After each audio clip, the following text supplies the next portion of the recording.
Hey, 80s movie fans, ever heard of National Lampoon's movie Madness? Released back in 1983, it's got a reputation as one of the biggest comedy disasters of all time. Yep, even National Lampoon, the comedy legends, somehow managed to totally wipe out with this one.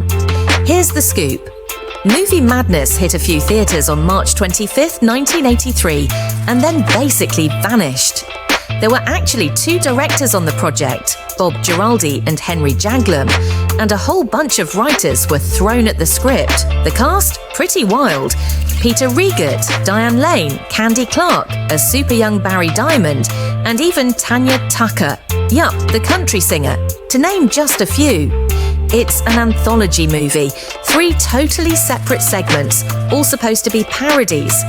First up is Growing Yourself, which has Peter Riegert playing a guy who ditches his boring lawyer job, dives into the world of male stripping, and, well, it's super weird.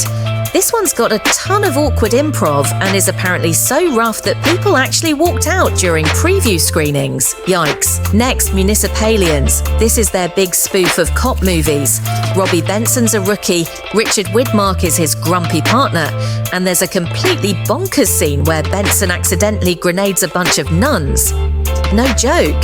It's dumb fun, but honestly, it's the highlight for a lot of people. Finally, we get Success Wanters, which totally mocks those rags to riches in Hollywood stories. Ann Dusenberry stars as a small-town girl who does whatever it takes, including being a hooker, to make it big. It's full of sleaze, cameos, and classic Lampoon crudeness. It's actually what many folks expected the whole movie to be, so what went wrong? Basically, everything. Test audiences hated the original cut, the studio freaked out, re-edited the whole thing, and shoved the best segment to the front. But by then, the word was out. This movie stunk. National Lampoon's rep was already on thin ice after the Dud Class reunion, and this flop pretty much tanked their movie game for decades. Critics destroyed it too. Roger Ebert even said it was so bad you'd want to go home and take a shower. The movie disappeared from theatres fast, and for years you couldn't even find it on VHS or TV. But here's the thing, there are always some people who love a so bad it's almost good movie. Movie Madness has a tiny cult following now, especially for that cop movie segment. It finally came out on DVD and Blu-ray in 2017, thanks Kino Lorber. So if you're curious, it does pop up on streaming now and then.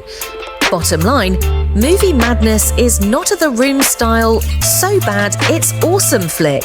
It's more like, wow, I can't believe this got made. But if you're into National Lampoon, wild police movie spoofs, or just seeing something truly strange from the early 80s, you might want to check it out. Once. Oh, and fun trivia. This mess is supposedly the reason National Lampoon stopped making movies for almost 20 years. Want to relive more weird, wild, and occasionally wonderful 80s movies? Hit subscribe to Movies of the 80s, nostalgia delivered right to your speakers.